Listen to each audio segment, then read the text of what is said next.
Hello friends, ഇന്ന് ഞാനുള്ളത് ഗോവയിലാണ്. അപ്പോൾ ഗോവയിൽ നിന്ന് ഇന്ന് മിറാമർ ബീച്ച് കാണാൻ പോകാൻ ഇറങ്ങുകയാണ്.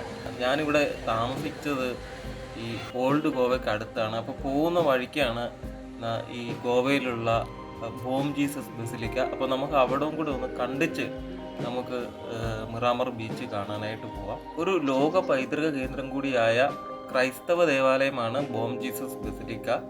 വിശുദ്ധ ഫ്രാൻസിസ് സേവ്യറിന്റെ തിരുശേഷിപ്പുകൾ സൂക്ഷിച്ചിരിക്കുന്ന ഈ ദേവാലയത്തിലാണ്. പോർച്ചുഗീസ് ഭരണകാലത്തെ തലസ്ഥാന നഗരിയായ ഓൾഡ് ഗോവയിലാണ് ഈ ബസിലിക്ക ഉള്ളത്. ഉണ്ണിയേശു എന്നാണ് ബോം ജീസസ് എന്ന വാക്കിന്റെ അർത്ഥം. ഇന്ത്യയിലെ തന്നെ ആദ്യകാല ബസിലിക്കകളിൽ ഒന്നാണ് ബോം ജീസസ് ബസിലിക്ക. അപ്പോൾ ഇവിടെ ഇത് കാണാനൊക്കെ ഒരുപാട് പേര് ഇവിടെ വന്നു പോയിക്കൊണ്ടിരിക്കുന്നുണ്ട്. അപ്പോൾ അതുപോലെ തന്നെ നല്ല ചെങ്കല്ലിലൊക്കെ തീർത്ത ഒരു ബസിലിക്കയാണിത്.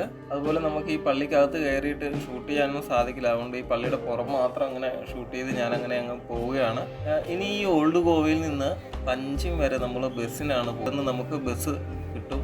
20 രൂപയാണ് ഒരാൾക്ക് ടിക്കറ്റ്. അങ്ങനെ നമ്മൾ പഞ്ചിം ബസ് സ്റ്റാൻഡിൽ എത്തിയിരിക്കുകയാണ്. ഈ പഞ്ചിം ബസ് സ്റ്റാൻഡ് എന്ന് പറയുമ്പോൾ ഇവിടെ പനാജി എന്നും പറയും, പഞ്ചിം എന്നും പറയും. ഏറ്റവും കൂടുതൽ ആൾക്കാർ പനാജി എന്നാണ് പറയുക. ഒറ്റ സ്ഥലത്തിന് തന്നെ പറയുന്ന പേരാണ് പഞ്ചിം എന്നും പനാജി എന്നും. അപ്പോൾ ഈ കാണുന്നതാണ് പഞ്ചിം ബസ് സ്റ്റാൻഡ്. അപ്പോൾ ഇവിടെ നമുക്ക് എങ്ങോട്ട് വേണമെങ്കിലും ബസ്സുകൾ കിട്ടും. ഈ ഗോവൻ സർക്കാരിൻ്റെ ബസ്സുകളുണ്ട്, അതുപോലെ പ്രൈവറ്റ് ബസ്സുകളുണ്ട്. പക്ഷേ നമുക്ക് ഈ ബീച്ചിൻ്റെ ഒക്കെ അടുത്തേക്ക് എത്തണം എന്നുണ്ടെങ്കിൽ നമ്മളിവിടെ വന്നു കഴിഞ്ഞാൽ ഇഷ്ടം പോലെ ബൈക്കുകളൊക്കെ നമുക്ക് റെൻറ്റിന് കിട്ടും. അതേപോലെ റെൻ്റ് കാറുകളുണ്ട്. അങ്ങനെ ഞങ്ങൾ ഇവിടുന്ന് ഒരു ബൈക്ക് ഡെയിലി വേജസിൽ ബൈക്ക് എടുത്തിട്ടാണ് ഞങ്ങൾ ഇവിടെയൊക്കെ ഒന്ന് കറങ്ങാനായിട്ട് പോയത്. 300 രൂപയാണ് നമുക്ക് ബൈക്കിന് വാടകയാകുക ഒരു ദിവസത്തേക്ക്. അപ്പോൾ നമുക്ക് ഇനി ഇവിടുന്ന് മിരാമർ ബീച്ച് കാണാനായിട്ട് പോവാം. ഇവിടുന്ന് ഒരു 3-4 കിലോമീറ്ററേ ഉള്ളൂ. ഈ നഗരത്തിൽ തന്നെ ഉള്ള ഒരു ബീച്ചാണ് മിരാമർ ബീച്ച്. ഗോവയുടെ തലസ്ഥാനമാണ് പഞ്ചിം. അതുപോലെ പനാജി എന്നും ഇതിന് പേരുണ്ട്. തന്നെ ഗോവയിൽ ഏറ്റവും കൂടുതൽ ആൾക്കാർ സന്ദർശിക്കുന്ന ബീച്ചുകളിലൊന്നാണ് ഈ മിറാമർ ബീച്ച്.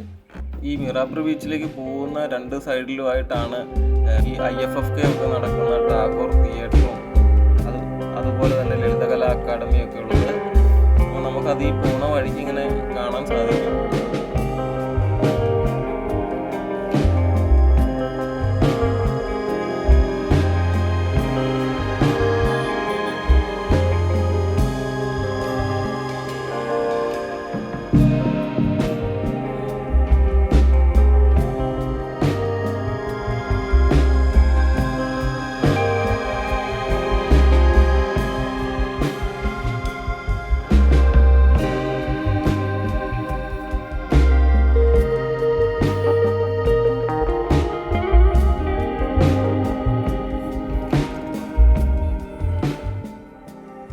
കാണുന്നതാണ് സിനിമ ഫിലിം ഫെസ്റ്റിവലൊക്കെ നടക്കുന്ന ടാഗോർ തിയേറ്റർ.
അങ്ങനെ നമ്മൾ മിറാമർ ബീച്ചിൽ എത്തിയിരിക്കുകയാണ്.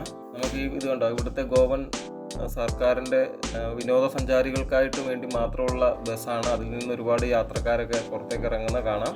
നമ്മൾ കയറുന്ന സൈഡിൽ തന്നെ ചിൽഡ്രൻസ് പാർക്കൊക്കെ നമുക്ക് കാണാം.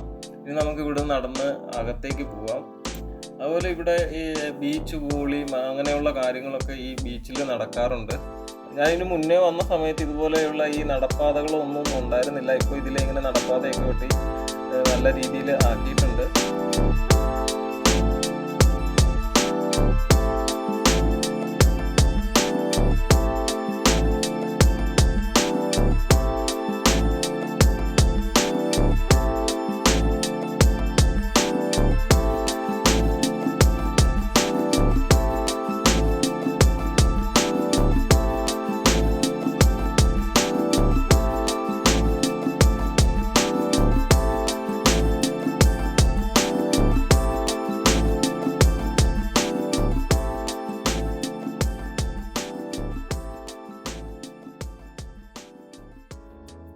ഈ കാണുന്നത് കായലും കടലും കൂടെ ഒത്തുചേരുന്ന ഒരു ഭാഗമാണ്.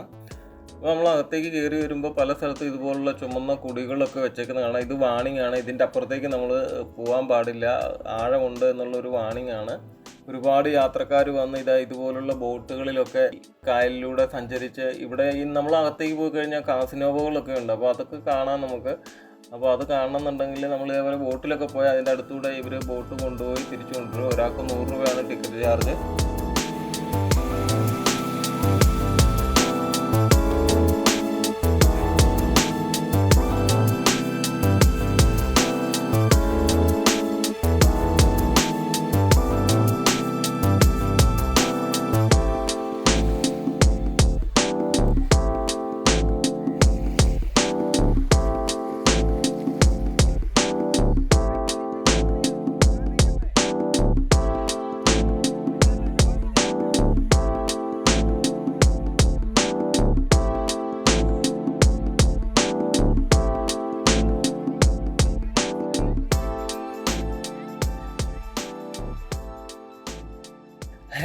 അപ്പോൾ നിങ്ങൾക്ക് എൻ്റെ ഈ വീഡിയോ ഇഷ്ടപ്പെട്ടുവെങ്കിൽ ലൈക്ക് ചെയ്യുക, ഷെയർ ചെയ്യുക, സബ്സ്ക്രൈബ് ചെയ്യുക. പുതിയൊരു സ്ഥലത്തെ കാഴ്ചയായിട്ട് വീണ്ടും കാണാം. താങ്ക്